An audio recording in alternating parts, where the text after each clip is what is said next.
Hoje nós continuamos o nosso estudo dos lipídios e vamos hoje apresentar um pouquinho sobre digestão, absorção e transporte dos lipídios no sangue, né?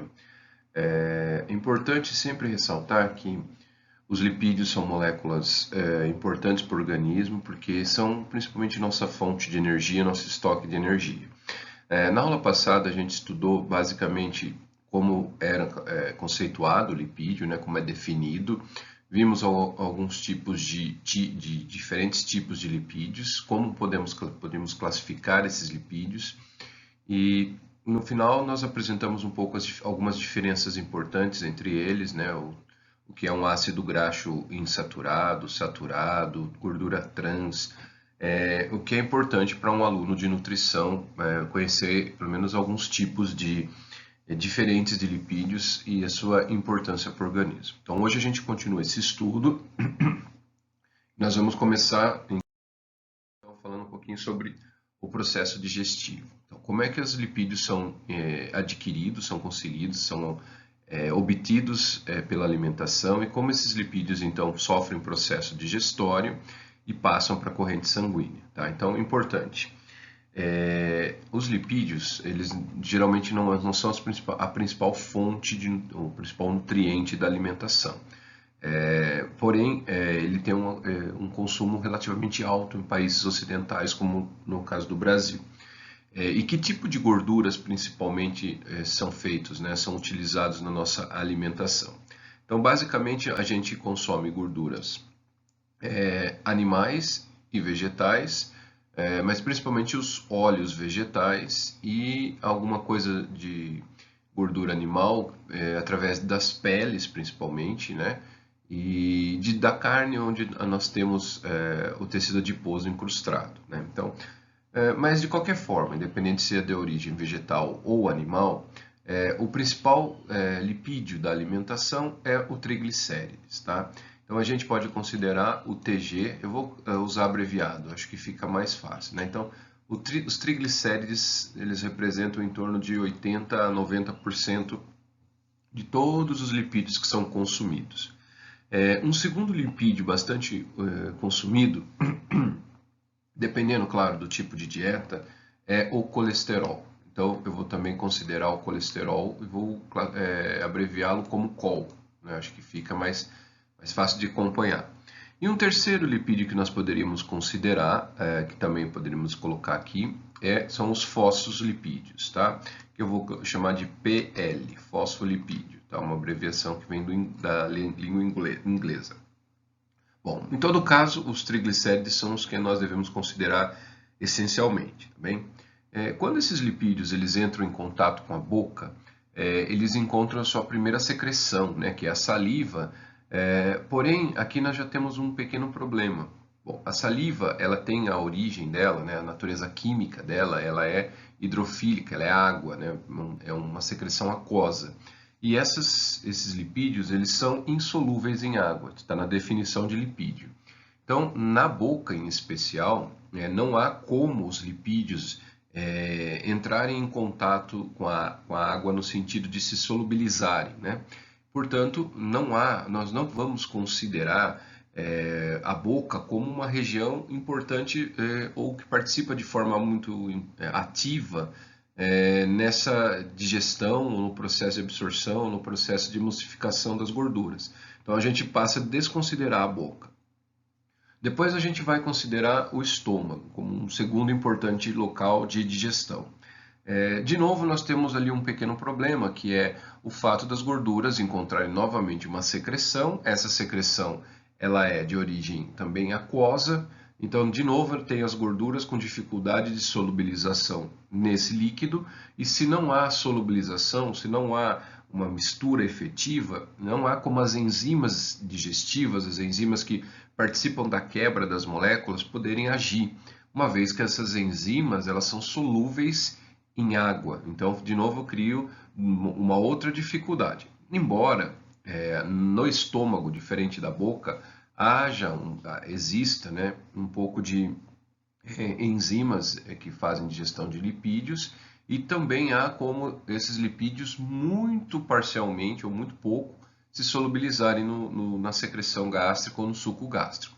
Porém, eu vou considerar o principal local de digestão dos lipídios um terceiro trecho do trato digestório, né, do trato gastrointestinal, que é o duodeno.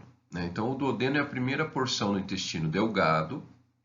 Ele já é a região do intestino que se comunica diretamente com o estômago. E o que tem de interessante nessa região intestinal, nesse duodeno, é o fato de que ali desemboca várias secreções diferentes. Né? Então, quais são essas secreções?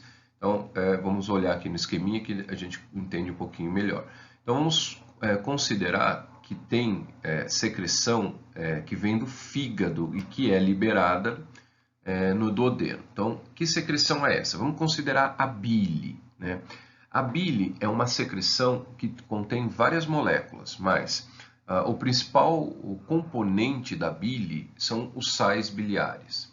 E os sais biliares eu vou considerar como uma espécie de detergente, vamos chamar assim, né, para ficar mais visual, mas é um emulsificador, né, um emulsificante.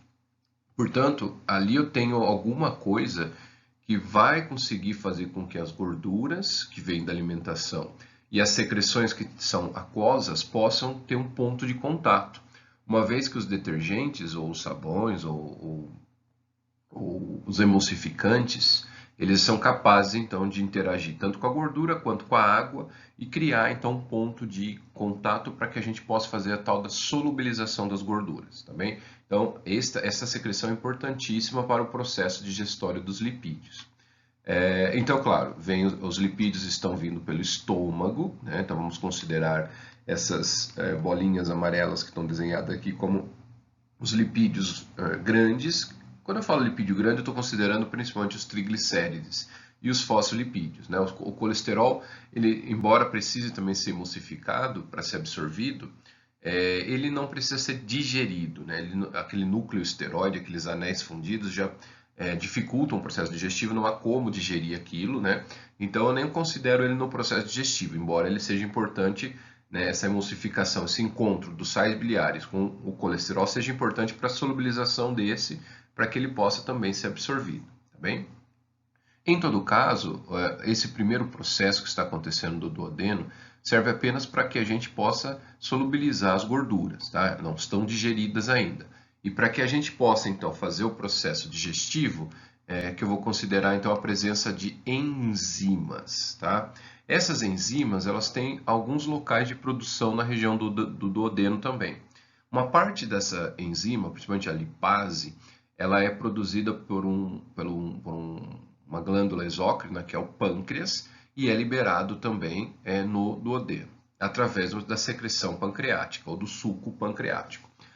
Mas não só, tá? O próprio intestino é capaz de produzir algumas lipases também, ou colipases, que auxiliam o processo de quebra, tá? Então, a secreção intestinal também devo considerar, ela é importante para esse processo. Então, o próprio intestino produz enzimas. Então, agora eu tenho as gorduras vindo pelo estômago, né? Tem os sais biliares que estão se juntando a essas gorduras e às secreções líquidas, né? As secreções aquosas do intestino, fazendo com que então tudo fique junto, fique unido, eu possa então solubilizar as gorduras e as enzimas então entram no processo para fazer a quebra química, né? Para que a gente possa diminuir o tamanho desses lipídios. Então, basicamente, como que ocorre essa quebra, né? Então, a gente considera vamos considerar principalmente os triglicérides. Então, os triglicérides, ao entrar em contato com as lipases, por exemplo, eles vão ser quebrados em 3 ácidos graxos e o seu glicerol, tá? Então, agora eu considero o lipídio que vai ser liberado aqui como sendo os ácidos graxos, tá bem? Então, lembrando que para cada triglicérides, eu vou liberando 3 ácidos graxos, né? Tá tri, né? 3 ácidos graxos, por isso que tem esse nome de tri. Então, eu vou considerar como sendo AG, ácidos graxos, tá bem? O glicerol eu não vou considerar aqui, porque primeiro que ele não é lipídio, e segundo que o glicerol, desculpa, ao ser liberado, ele se solubiliza facilmente na água e ele já tem um outro processo de absorção que eu não vou considerar aqui, que está mais relacionado ao tipo de absorção dos carboidratos, tá bem? Então eu não vou considerar o glicerol no processo aqui. tá? Agora, os fosfolipídios não. O fosfolipídio, então, ele tem dois ácidos graxos. Então, eles também sofrem o efeito das lipases e vão também dar origem aos ácidos graxos livres, tá bem? Então, e o colesterol, ele não sofre quebra nenhuma, como eu disse, ele não sofre processo digestivo. Então, ao final do processo, né, quando a gente tem aqui as gorduras todas elas sendo liberadas, os lipídios sendo liberados, basicamente eu tenho então ácido graxo, que está representado aqui, e o colesterol. Né? Então, são esses dois lipídios que a gente considera a partir de agora. Tá? Se você quiser acompanhar, temos aqui a descrição do que eu estou falando, né? Passo a passo do processo. Então, as gorduras se solubilizam com sais biliares em água, há o processo digestório pelas enzimas, o processo de quebra, a digestão propriamente dita.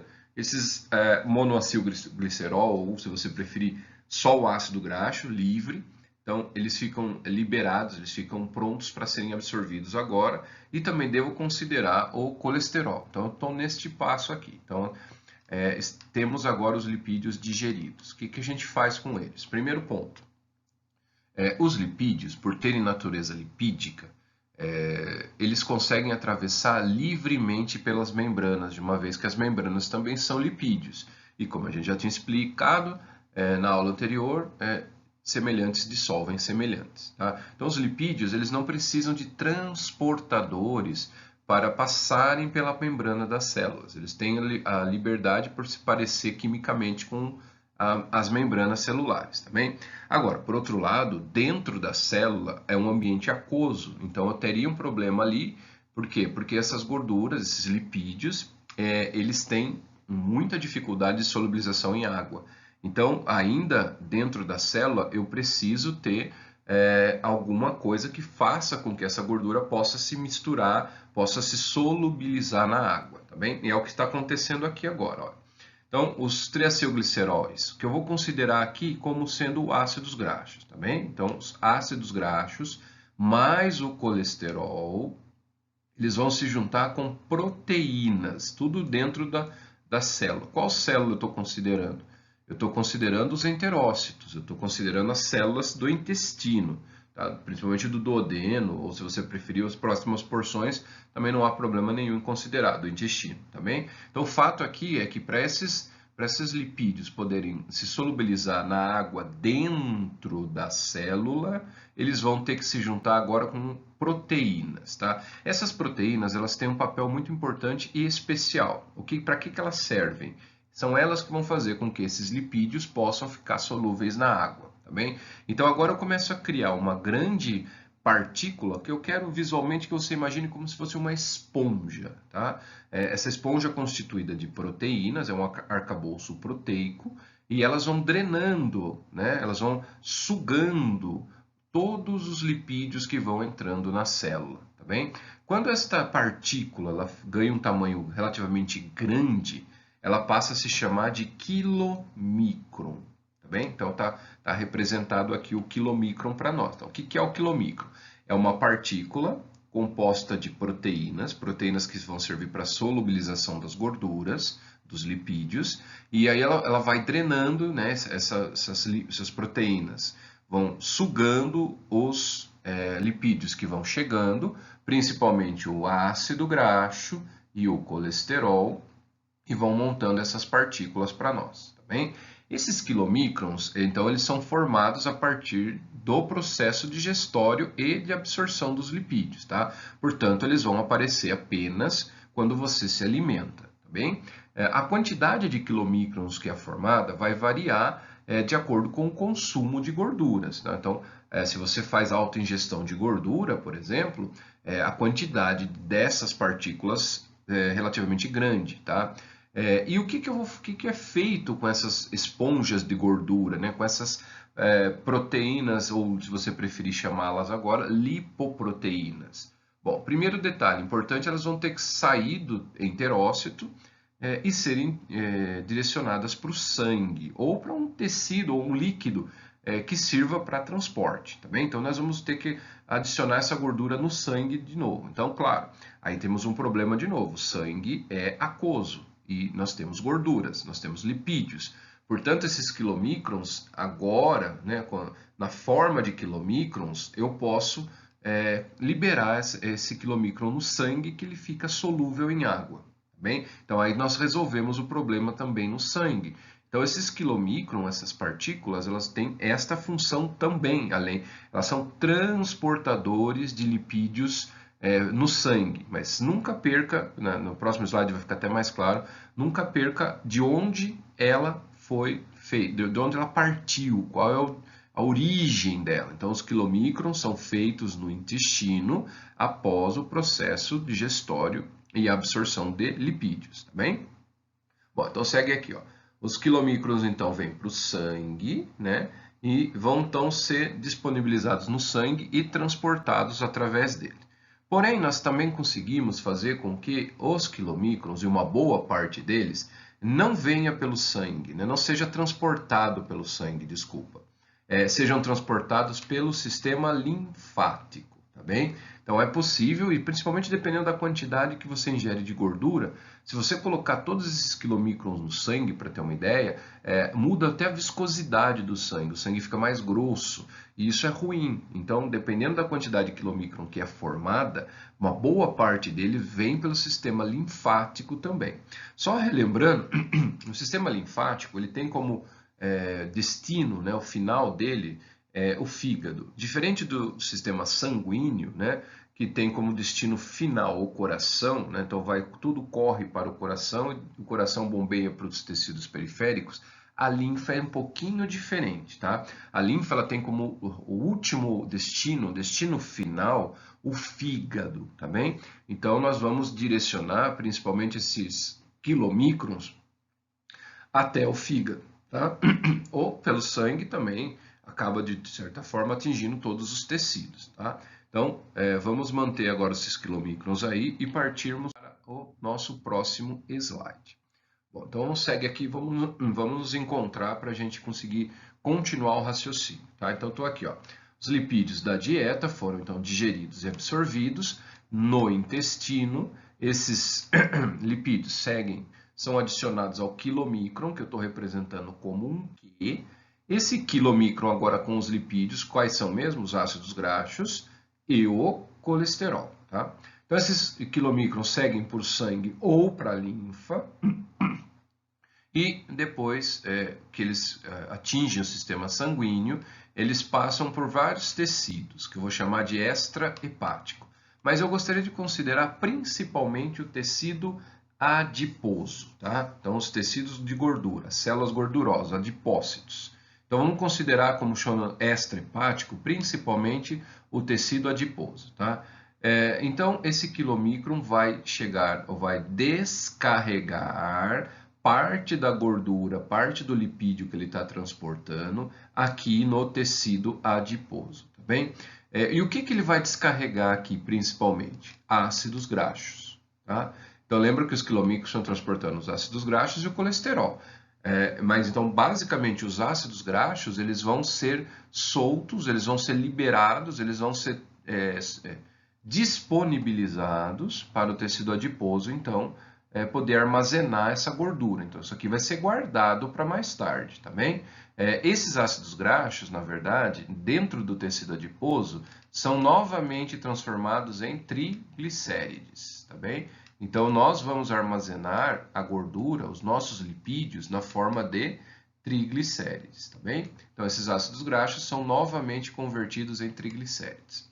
E o que sobra do quilomicron, né? Nós vamos chamar de quilomicron remanescente, tá bem? Que continua sendo um transportador de gordura, só que o que ele tem principalmente agora, né? Uma vez que ele liberou os ácidos graxos no tecido adiposo, o que sobra, o que eu estou chamando de quilomicron remanescente, são as proteínas que compõem o próprio quilomicron, mais o colesterol. Bem? Então, o quilomicron remanescente ele é riquíssimo em colesterol apenas. Tá? Esse quilomicron remanescente ele precisa sair do sangue agora. Seu papel principal já foi feito. Ele já levou os ácidos graxos para guardar no tecido adiposo, para ser armazenado ali. Então, o que é feito dele? Ele é recolhido e destruído pelo fígado. Tá bem? Então o fígado agora, por isso que inclusive a linfa, no sistema linfático, os quilomicrons já seguem direto para o fígado, né? E o que é feito então? O colesterol da dieta ele é liberado no fígado, tá bem? Bom, então o quilomicron deixa de existir. Então, qual foi o papel do quilomicron? Então, o quilomicron foi produzido pelo intestino, ele foi adicionado a ele os ácidos graxos e o colesterol da dieta. Esses quilomicrons então vieram para o sangue, deixaram os ácidos graxos no tecido adiposo e foram retirados do sangue pelo fígado. Quanto tempo isto leva? Todo esse processo. Lembrando que isso só dá início com a alimentação. Tá? Então, você se alimenta agora, até mais ou menos em torno de 10 horas eu ainda encontro o quilomicron remanescente no sangue, tá bem? Então, se você, por exemplo, quiser fazer uma aferição, né, ou saber quanto tem de gorduras ou lipídios no sangue, nós na clínica, né, sempre desconsideramos os quilomicrons. Por isso que quando você vai colher o sangue para fazer medida de lipídios no sangue, você faz um jejum de 12 horas, para que a gente tenha certeza que os quilomicrons já não estão mais no sangue. A gente não considera eles quando a gente faz as medidas de gordura ou de lipídios no sangue, tá bem? Então ele vai ficar em torno de 10 horas, pode ficar em torno de 10 horas no sangue. Bem? Aí é recolhido então pelo fígado, o fígado destrói o quilomicron remanescente e libera o colesterol no tecido hepático, né, no fígado. No fígado, o que vai acontecer? O próprio fígado vai produzir colesterol. Então agora, embora seja a mesma molécula, tá? É o mesmo colesterol, só que um está vindo da dieta e o outro o próprio fígado está produzindo. Além disso, o fígado também vai produzir triglicérides, né? Ou melhor dizendo, ácidos graxos. Então, o fígado produz ácidos graxos, ou se você quiser considerar triglicérides, eu vou considerar ácido graxo, que é mais fácil para entender. Então, olha o que está acontecendo no fígado agora. Está chegando o colesterol da dieta. O fígado está produzindo colesterol e o fígado também está produzindo lipídios, ele produz ácidos graxos. E de que forma ele produz esses ácidos graxos, né? Ou mesmo o colesterol? Isso é todo ele produzido através do excesso de carboidrato da alimentação. Quando eu falo excesso, aquela quantidade, já suprimos a demanda energética, né, das células, já transformei um pouco de glicose ou carboidrato em glicogênio, e sobrou, né? Ainda temos disponíveis carboidrato. Então, o que é feito dele? Então, o fígado e outros tecidos vão transformar esses carboidratos em ácidos graxos, em gordura, em lipídios, tá bem? Então, olha só o que eu tenho agora no fígado. Eu tenho dois lipídios sendo produzidos e um terceiro lipídio que está vindo da dieta. O que o fígado faz com todos esses lipídios, né? Uma vez que ali não é um local para guardar lipídios. Então ele vai então criar mais um transportador de lipídios pelo sangue. Tá? Por quê? Porque eu tenho que tirar essa gordura toda do fígado. Ele só está produzindo e recebendo parte da alimentação. Então mais uma partícula é produzida para nós. Isso agora é o fígado que está produzindo, hein? E que é essa partícula? Essa partícula também, assim como os quilomicrons, ele tem um arcabouço proteico, ele é feito de proteínas, e essas proteínas vão sugando, vão se prendendo aos lipídios que estão no fígado. Quais? Ácidos graxos e colesterol. Essa partícula ela tem uma sigla inglesa, né? Chama VLDL. Por quê? Porque a densidade é muito baixa, né? E aí, se você pegar essa partícula e colocá-la no sangue, a tendência é que ela flutue. Ela tem uma densidade muito baixa, por quê? Porque ela é rica em gorduras, ela é rica em lipídios, tá bem? E ela tem esse nome, né, essa sigla, e a sigla diz exatamente isso. Ela é uma lipoproteína de baixíssima densidade, tá bem? Então, o VLDL vem para o sangue e vai fazer... O que acontece com ele no sangue? Ele, de novo, passa pelo tecido adiposo e libera os ácidos graxos que ele tem, tá? Lembra que o fígado produziu ácidos graxos. Então, vai liberando para dentro do tecido adiposo os ácidos graxos que são transformados em triglicérides. À medida em que os VLDLs vão deixando os ácidos graxos, no tecido adiposo, a densidade vai mudando. Eles vão ficando um pouquinho mais denso. E aí, então, ele vai mudar de nome. A sigla vai deixar de ser VLDL para se chamar de IDL. E, de novo, o IDL ainda tem ácidos graxos. Então, o IDL vai liberando o ácido graxo para dentro do tecido adiposo. E quando o IDL não tiver mais ácidos graxos na sua composição, ele vai ser chamado de LDL.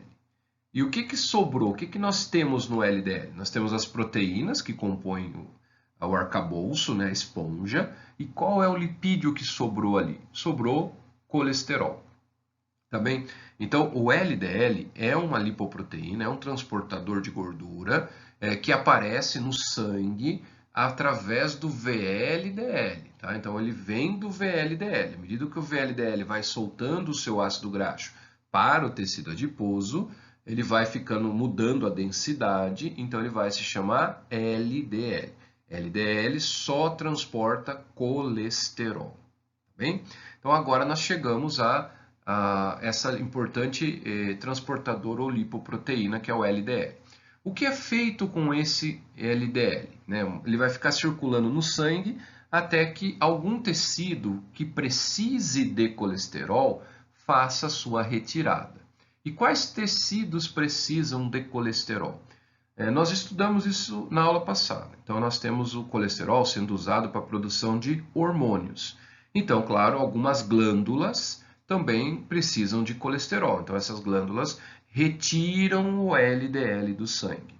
Outro tecido que precisa do LDL é o próprio fígado, mas a gente vai discutir isso um pouquinho mais para frente, seguindo um pouquinho o esquema aqui, tá?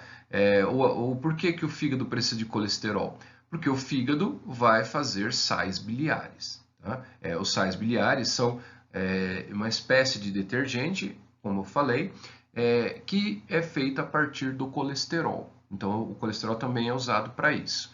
E outros tecidos que precisam do colesterol, que também podem retirar o LDL do sangue, são os tecidos que fazem, ou as células que precisam do colesterol para fazer a regulação da fluidez.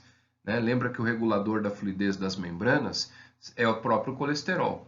Então, vários tecidos, várias células podem retirar o LDL do sangue porque precisam do colesterol. Mas ainda assim, dependendo da sua dieta e da sua produção hepática, a quantidade de colesterol é muito grande, não há necessidade de tanto. E aí o que é feito com esse excesso de colesterol, de LDL que está no sangue? Não é feito nada, esse LDL continua circulando. Então, há uma chance de você aumentar muito o LDL no sangue se você fizer principalmente a ingesta muito alta de colesterol, tá bem? E como nós não temos um local para guardar o colesterol propriamente dito, um depósito de colesterol, ele vai ficando no sangue, sendo transportado pelo LDL, tá bem? Bom, vamos fechar o esqueminha aqui falando sobre mais um transportador de gordura, tá? Vamos falar um pouquinho sobre o HDL. O que é o HDL? Bom, o HDL é uma lipoproteína também, né? Que transporta lipídios, uma esponja, podemos pensar dessa forma também, uma partícula composta de proteínas, produzida principalmente pelo fígado, tá? Então, a gente deveria considerá-lo aqui também, né? Então, imaginar que esta aqui seja o HDL. Esse HDL tem esta sigla por quê? Porque ele não tem, quando é produzido pelo fígado, ele não possui gordura. Portanto, a densidade dele é muito alta, né? Diferente quanto mais gorduras a gente tem, quanto mais lipídios a gente tem, vai ficando mais leve, tende a flutuar, né? Pode ver que gordura em água está em cima sempre, né? Então, à medida que você vai produzindo essas proteínas, que são solúveis em água, sem lipídios, não tendo gordura, ela tem uma alta densidade, por isso que tem essa sigla aqui. Esses HDLs, então, vêm para o sangue sem nenhuma gordura, tá bem?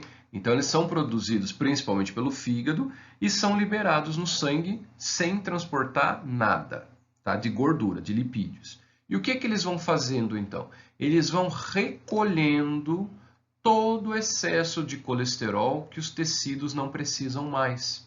Além do que, eles retiram colesterol do próprio LDL, né? Um excesso de LDL de repente, né? Então, o que o HDL vai fazendo? Ele é como se fosse um lixeiro, né? Vamos colocar entre aspas. Ele vai recolhendo todo o excesso de colesterol que o organismo não precisa mais. Quando o HDL, então, fica maduro, ou seja, o que quer dizer isso? Ele fica rico em colesterol, esse HDL volta para o fígado, tá bem? E aí, o que é feito aqui desse HDL agora, ele tem colesterol, tá bem? Ele vai liberar o colesterol aqui dentro, será, então, destruído, porque novos vão precisar ser feitos. E o que é feito do colesterol agora? Então, esse colesterol, ele pode dar origem aos sais biliares, tá bem? Então, pode. Por que eu estou dizendo isso? Porque eles podem também voltar para o VLDL, tá bem? Então, eu tenho dois destinos para ele. Ou ele volta para o VLDL para ser novamente transportado no sangue, ou eles vão fazer parte da bile e vão ser excretados para o intestino delgado, para o intestino também, tá certo? Então, basicamente, o que eu estou apresentando aqui para vocês são as lipoproteínas, ou os transportadores de lipídios no sangue. Vocês viram que eu tenho, basicamente, quilomicron, que é transformado em quilomicron remanescente. Isso é intestino quem produz e fígado quem retira. Eu tenho VLDL, que é produzido pelo fígado e transporta ácidos graxos e colesterol, que depois esse VLDL vai sendo transformado em IDL, finalmente em LDL. Né? O LDL tem só colesterol na sua composição. Quem retira esse LDL do sangue, quem destrói esse LDL, são os tecidos que precisam de colesterol. Tá bem? E uma outra lipoproteína, né, o HDL, é produzido então pelo fígado, é liberada no sangue sem transportar nada. Ele vai então recolhendo, retirando o colesterol em excesso, volta ao fígado, libera esse colesterol para o fígado e esse colesterol então ele pode ser transformado em sais biliares ou novamente transportada para o VLDL. Então, este quadrinho aqui é o que eu vou dizer que você vai ter que saber. Eu vou lhe cobrar muito sobre esse esqueminha aqui, sobre esse transporte, o que eu vou chamar de regulação da lipemia, tá? Não é bem uma regulação, é simplesmente um entendimento, né, de como os lipídios são transportados no sangue. Mas este quadro é fundamental para você entender. O aluno de nutrição, principalmente, ele precisa conhecer muito bem essas lipoproteínas, né, esses transportadores, o que eles estão transportando, de que lado para que lado está indo esse transporte, né? Está sendo levado isso, está sendo trazido aquilo. Então, este quadro é fundamental, tá bem? Bom, vamos falar um pouquinho agora, uma vez que nós vimos a digestão e o transporte dos lipídios no sangue, vamos analisar alguns problemas que pode acontecer nesse transporte e nessa digestão, tá bem? Então, vamos considerar lipídios no sangue, né? E tudo que você coloca no sangue, a gente costuma mudar o nome. Então, se você se recordar de carboidrato, quando a glicose vinha para o sangue, era disponibilizada no sangue, nós nem chamávamos mais de glicose, nós chamávamos de glicemia. Tá? Então, tudo que está no sangue, eu vou dar o nome de, colocar no final do nome, né? No sufixo, a palavra emia. Então, agora eu estou considerando lipídios no sangue. O nome disso é lipemia, tá? Lipídios no sangue. Se você tiver aumento, né, de lipídios no sangue, você vai usar como prefixo da palavra o termo hiper. Tá? Claro, se você tiver diminuição, você vai ter o prefixo hipo. Então, hiperlipemia, hipolipemia. Então, são taxas, aí eu estou na taxa, né, na quantidade, de lipídios no sangue. Bem, se você tiver uma alteração, um desequilíbrio dos lipídios no sangue, você vai usar o nome de dis, vai usar o nome dis na frente como prefixo, tá? Houve uma alteração dos lipídios no sangue, então você vai dizer dislipemias, tá? Então, dis na frente ou dislipemia, qualquer situação que você precisar usar a palavra dis na frente quer dizer alteração, tá bem?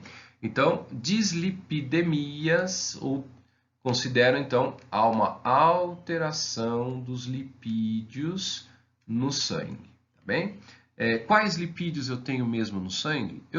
Vou considerar os ácidos graxos, né, e o colesterol principalmente, tá bem? Então eu estou considerando aqui, ó, colesterol, principalmente, né, o colesterol e os triglicérides, mas você vai pensar nos triglicérides como sendo ácidos graxos, fica mais fácil o entendimento, tá bem?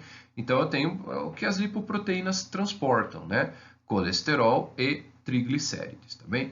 E por que é interessante que você estude isso, ou estude essa alteração na taxa de lipídios no sangue?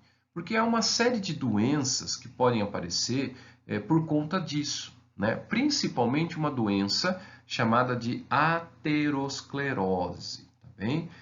Entre outras doenças, claro que você muda, por exemplo, a quantidade de colágeno que estão nos vasos sanguíneos, você altera várias situações, vários problemas podem aparecer. Mas o que vai, principalmente, a principal doença que está relacionado a essa alteração dos lipídios no sangue é a aterosclerose. E o que é a aterosclerose? Então vamos seguir o esqueminha aqui embaixo, talvez fique mais visual, né? A aterosclerose é quando você tem o acúmulo de lipídios, mas principalmente o colesterol, dentro da parede do vaso sanguíneo. É dentro, não fica por fora, não dá para eu cutucar e tirar a gordura dali, tá bem? Então, se você considerar aqui, ó, um vaso sanguíneo, uma artéria qualquer do seu corpo, tá vendo? Ela tem uma parede, ó, tá vendo? Essa parede é constituída de várias camadas de células. Nós temos ali o endotélio, nós temos ali um tecido conjuntivo, chamado de túnica íntima, nós temos tecido muscular, nós temos, mais superficialmente, outro tecido conjuntivo, chamado de túnica adventícia. Enfim, nós temos várias camadas de célula. Então, a parede do vaso ela é grossa, ela tem vários tipos de células, inclusive, né? Principalmente as artérias. E o que acontece? Principalmente o LDL, né, que é uma lipoproteína que tende a se acumular no sangue, esse LDL pode sim fazer parte, constituir a parede do vaso, a parede da artéria. E aí ele vai tendendo a estreitar, a diminuir o diâmetro do vaso, o que dificulta a circulação sanguínea, tá bem? E o que é então a aterosclerose? A aterosclerose é a formação dessas placas de gordura nas artérias, tá bem? E também você pode chamar isso de placa de ateroma, tá? É a mesma coisa. A aterosclerose é o desenvolvimento da doença em si, e a placa que se forma de gordura, você pode dar o nome de placa de ateroma, tá bem? Então, a aterosclerose é o principal problema. Como é que eu vejo que alguém tem, por exemplo, excesso de lipídios no sangue, ou uma alteração na taxa de lipídios no sangue? A tendência é que esses lipídios comecem a se acumular em local que não deveria, né? Por exemplo, se você reparar nos olhos, né, isso aqui é um depósito de gordura, não deveria estar nos olhos, né? Essas formações na pele, por exemplo, você percebe que há um acúmulo, né, uma disfunção dos lipídios. Por quê? Porque estão tendendo a se acumular onde não deveria, ó, na palma das mãos, na pálpebra. Então você acaba, principalmente na pele, né, e o colesterol geralmente é o lipídio que está alterado. Esse colesterol, como eu havia falado na aula passada, ele tende a se acumular nas peles, né, ou na pele. Por quê? Porque a pele precisa de mais colesterol porque ela está mais suscetível à variação de temperatura. Então acaba aparecendo para nós depósito, principalmente de colesterol, na pele, tá vendo? Então olha quantas situações eu tenho de alteração. Então isto indica para nós que há uma alteração, principalmente para mais, né? Você tem uma hipercolesterolemia, né? Um aumento de colesterol no sangue, tá bem? Então, esse é um sinal clínico, tá? Isso aqui não é placa de ateroma, isso é um depósito apenas de gordura na pele ou nos olhos, que seja, algum local que não deveria acontecer. Então, isso indica para nós que há um aumento principalmente de colesterol, tá bem? E aqui está para nós um esqueminha de como a placa de ateroma ela se forma, né, de como que começa o processo, né? Então vamos lá. Primeiro você tem que ter um acúmulo de lipídios, principalmente o colesterol. Lembrando que o colesterol ele não está livre no sangue, então ele está sempre sendo transportado por lipoproteínas, por aqueles transportadores. Mas principalmente qual é o transportador que tende a se acumular no sangue? É o LDL. Então, o problema todo da placa de ateroma, ela gira em torno do LDL, tá bem? Então, quando eu falo aqui, ó, acúmulo de lipídios no sangue, ou acúmulo de lipídios modificados, eu estou me referindo ao LDL, tá bem? Não são as outras lipoproteínas. Então, o nosso problema aqui é o excesso de LDL, tá bem? Então, esse LDL pode fazer uma ativação no endotélio, né, o LDL. O que é o endotélio? O endotélio é a camadinha de células mais superficial que tem aqui, ó, mais em contato direto com o sangue, tá? Então, o sangue está sendo conduzido aqui no meio. Então, essa primeira camadinha de célula mais superficial aqui eu vou chamar de endotélio, tá bem? E o LDL ele é capaz de se ligar às células endoteliais, ou ativar essas células endoteliais e começar um processo inflamatório, tá? Aí então o LDL desencadeia um processo inflamatório nessa região. E ao fazer isso, você acaba ativando o sistema imunológico, né? Células inflamatórias do sistema imunológico vão para a região, se concentram ali e começa a destruição desse tecido, né? Da parede do vaso, tá? Mas principalmente a camadas mais profundas da parede do vaso. Então veja, o endotélio é a camada mais superficial, é aquela que está em contato com o sangue, mas o problema, o processo inflamatório propriamente dita, ela vai se dar principalmente no tecido conjuntivo, está mais profundo, né? Então você já tem aqui acometimento de uma região mais interna, tá bem? Então é aqui que começa um processo inflamatório. O processo inflamatório vocês vão estudar com mais calma na patologia e na fisiopatologia. Ele começa então a proliferar e produzir matriz extracelular, né, principalmente colágeno, e tende a gerar uma espécie de cicatriz, né? Então você altera as células que estão ali, substitui por outro tipo de célula, principalmente células que fazem fibra, né, fazem colágeno. Então você cria ali uma alteração profunda no vaso sanguíneo e o LDL? O LDL continua aqui, tá vendo? Então o LDL no processo inflamatório, ele depois que o processo termina, que você ativa o sistema imune e cicatriza e tudo mais, né? Termina o processo inflamatório, o LDL vai ficar aqui para sempre, ele não vai sair mais. Se você reparar agora, o diâmetro do vaso mudou. Eu tenho aqui uma espécie de calombo, de calo mesmo, né? Em que o LDL está preso dentro do vaso, da parede do vaso. Ele não sai. E o que acontece ao longo do tempo? Se você não controlar o LDL, a tendência é que nós aumentemos o tamanho da placa. Tá vendo? Mais LDL tende a se acumular, mas veja, não é superficial, tá? Eu tenho dentro, isso aqui faz parte da parede do vaso, tá bem? E pode chegar um momento, se essa placa for muito grande, em que eu faça, por exemplo, ó, a agregação de plaquetas ali. Ou, né, imagine que o sangue está circulando por ali, né? O sangue tem plaqueta, a plaqueta é importante para a coagulação sanguínea. Então pode ser, numa situação, que essas plaquetas também enrosquem ali na placa e comece um processo de coagulação. Tá vendo? Ó, tá mostrando aqui para nós, ó. E aí o que forma se as plaquetas começarem a agregar e o sistema de coagulação for ativado? Você forma um trombo, né? Aí você pode gerar uma trombose, tá bem? Ou ainda, essas placas podem se romper, elas podem estourar. E ao estourar, elas liberam toda essa gordura no sangue, né? Mas essa gordura que vem, se a placa estoura, né? Se ela explode aí dentro, você pode gerar uma embolia gordurosa.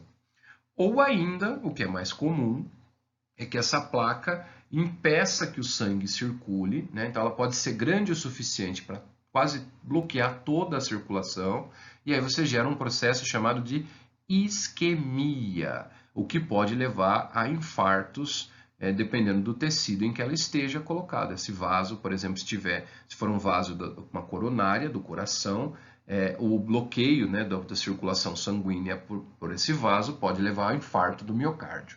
Tá bem? Então veja como a placa ela surge por conta do aumento do LDL, a placa de ateroma, e ela leva a outras complicações cardiovasculares, como, por exemplo, infartos, tromboses, processo hemorrágico, enfim, tem uma série de situações que essa placa pode evoluir, tá bem? Mas veja que toda a origem dela está ligada à presença de LDL alterada no sangue, tá bem?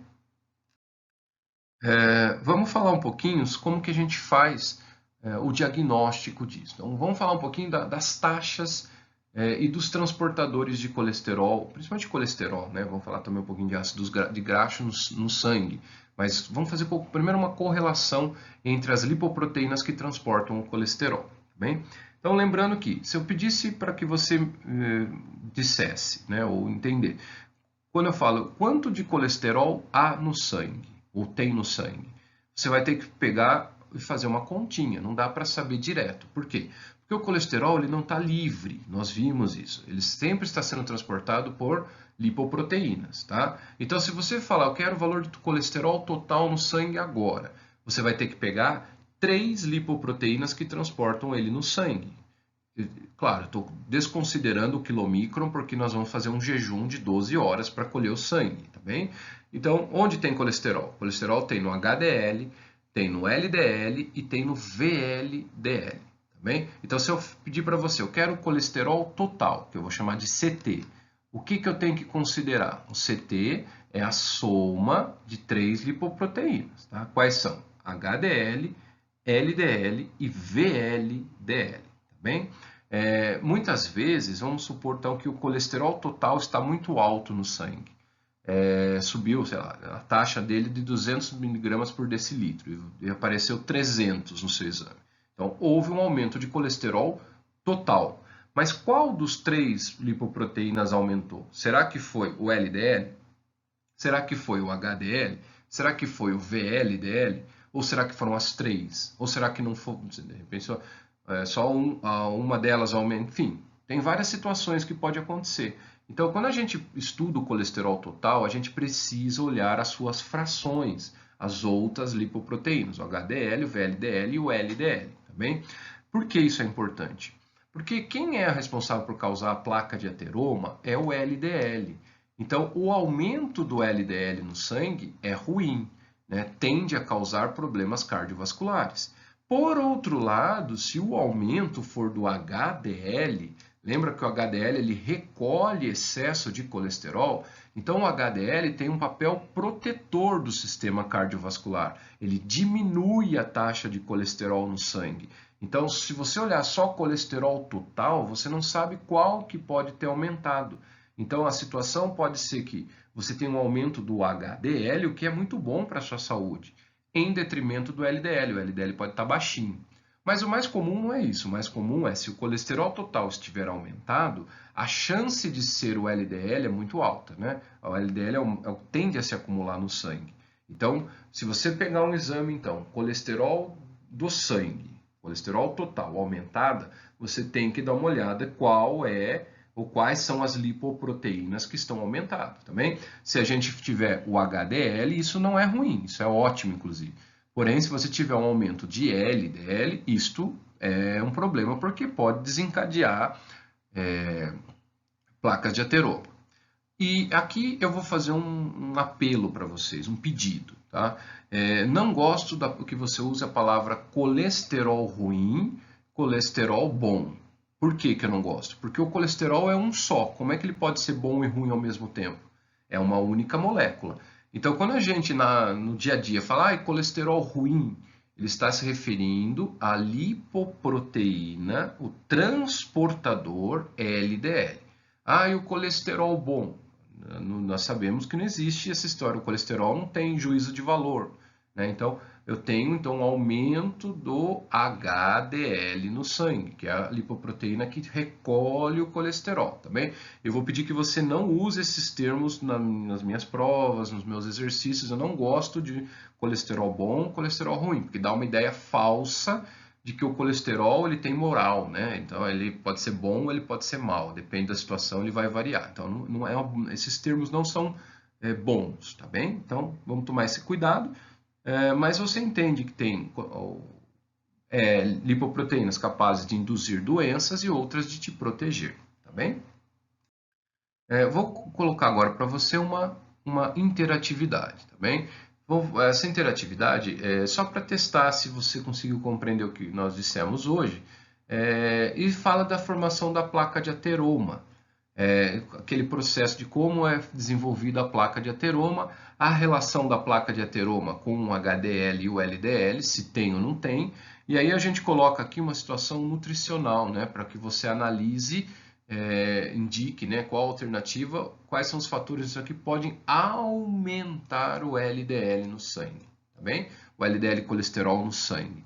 Então, pela alimentação, que tipo de lipídios eu consumir, tende a aumentar o LDL no sangue, tá bem? Então dá uma olhadinha com calma, a gente pode discutir isso nas nossas aulas presenciais, né, aqui pelo Zoom, né, nos dias que estão marcados, tá bem? Então faço um convite que vocês participem da aula ao vivo, né, ou na terça-feira à noite ou na quarta-feira de manhã, e até a próxima.